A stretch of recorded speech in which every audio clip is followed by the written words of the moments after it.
Je sais ce que vous pensez. Plus qu'un orateur. Et le président Nelson va nous adresser la parole.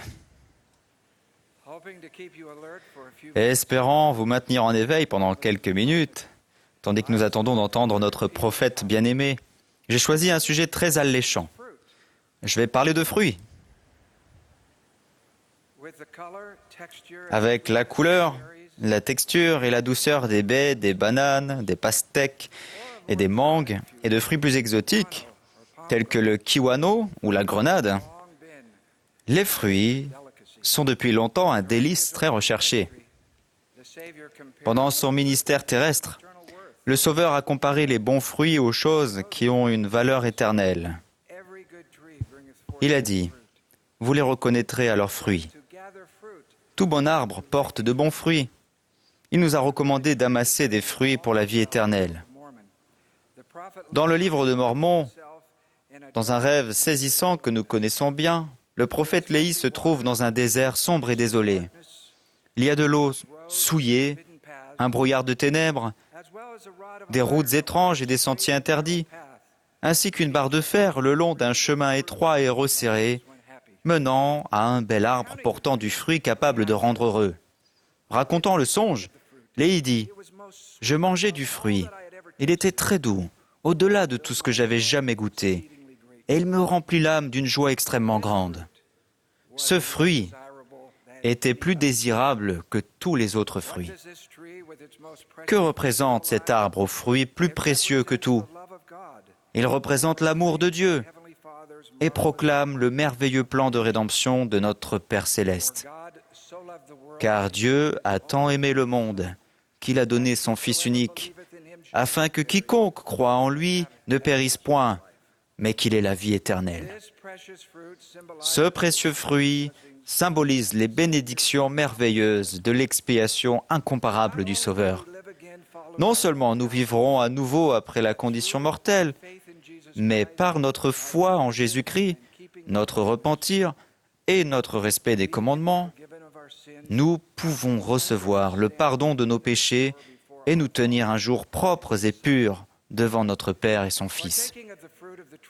Le fait de prendre du fruit de l'arbre symbolise aussi que nous adhérons aux ordonnances et aux alliances de l'Évangile rétabli en nous faisant baptiser, en recevant le don du Saint-Esprit et en entrant dans la maison du Seigneur pour être dotés du pouvoir d'en haut.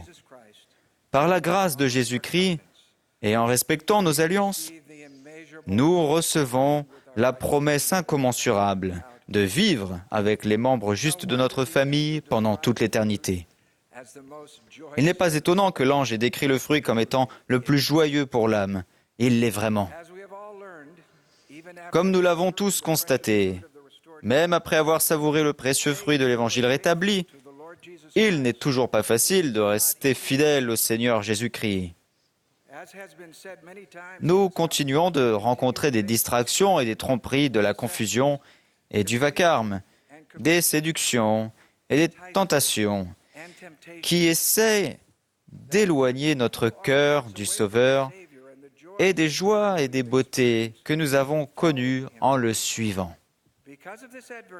En raison de cette adversité, le songe de Léhi contient aussi un avertissement. De l'autre côté de la rivière se trouve un édifice spacieux, rempli de gens de tout âge, montrant du doigt et raillant les disciples justes de Jésus-Christ.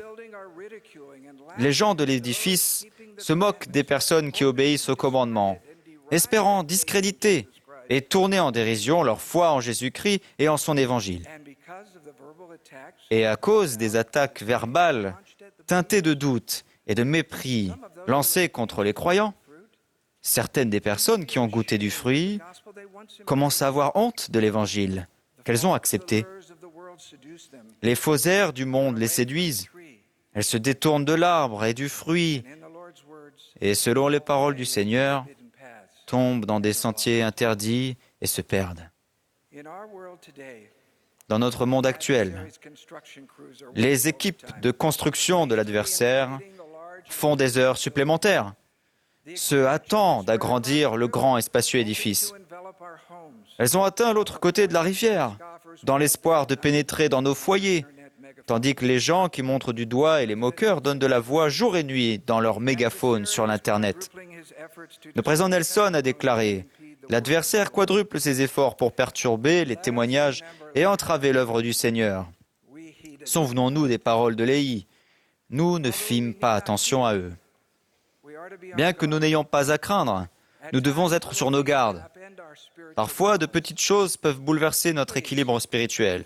Ne laissez pas vos questions, les insultes des autres, les amis dépourvus de foi ou les erreurs malencontreuses et les déceptions vous détourner des bénédictions douces, pures et satisfaisantes pour l'âme qu'apporte le fruit précieux de l'arbre. Gardez les yeux et le cœur fixés sur le Sauveur Jésus-Christ et sur la joie éternelle que l'on n'obtient que par son intermédiaire. Au mois de juin, ma femme Cathy et moi avons assisté aux obsèques de Jason Hall. Au moment de son décès, il avait 48 ans et était président d'un collège d'anciens. Voici ce qu'a dit Jason au sujet d'un événement qui a changé sa vie. À l'âge de 15 ans, j'ai eu un accident en faisant un plongeon. Je me suis brisé la nuque et j'ai été paralysé de la poitrine aux pieds. J'ai entièrement perdu le contrôle de mes jambes et partiellement celui de mes bras. Je ne pouvais plus marcher, me tenir debout, ni me nourrir. Je pouvais à peine respirer et parler. J'ai supplié Dieu, « Cher Père Céleste, si je pouvais seulement avoir mes mains, je sais que je pourrais m'en tirer. S'il te plaît, Père, s'il te plaît, je t'en prie.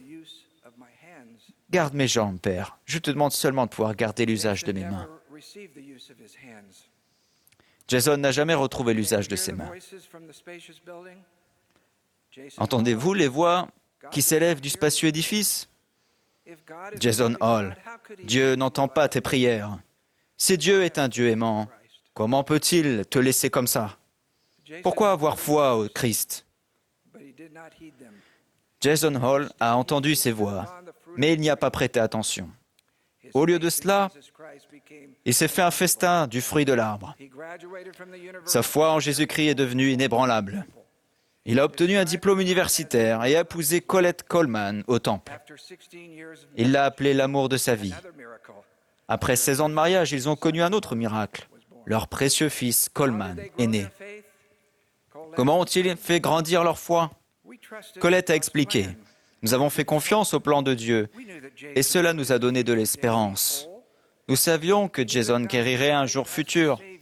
Nous savions que Dieu nous avait donné un sauveur dont le sacrifice expiatoire nous permet de continuer de regarder vers l'avenir quand nous voulons abandonner. Dans son discours lors des obsèques de Jason, son fils de 10 ans, Coleman, a dit que son père lui avait enseigné que notre Père Céleste a un plan pour nous, selon lequel la vie sur la terre serait formidable et nous pourrions vivre en famille, mais que nous devrions traverser des difficultés et ferions des erreurs. Coleman a poursuivi. Notre Père Céleste a envoyé son Fils, Jésus, sur la terre. Sa tâche était d'être parfait, de guérir les gens, de les aimer, et ensuite de souffrir pour toutes nos douleurs, tous nos chagrins et tous nos péchés. Puis il est mort pour nous. Coleman a ensuite ajouté, « Parce qu'il a fait cela, Jésus sait ce que je ressens en ce moment. » 3 jours après sa mort, Jésus a ressuscité avec un corps parfait. C'est important pour moi parce que je sais que le corps de mon Père sera parfait et que nous serons ensemble en famille. Coleman a terminé en disant, « Chaque soir, depuis que je suis bébé, mon Père m'a dit, « Papa t'aime, notre Père Céleste t'aime, et tu es un bon garçon. »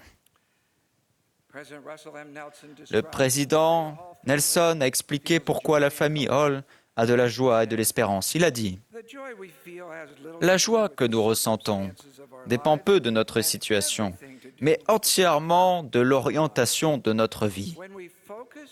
Lorsqu'elle est centrée sur le plan du salut de Dieu et sur Jésus-Christ et son évangile, nous pouvons connaître la joie, quoi qu'il arrive ou n'arrive pas dans notre vie. La joie vient de lui et grâce à lui. Il est la source de toute joie.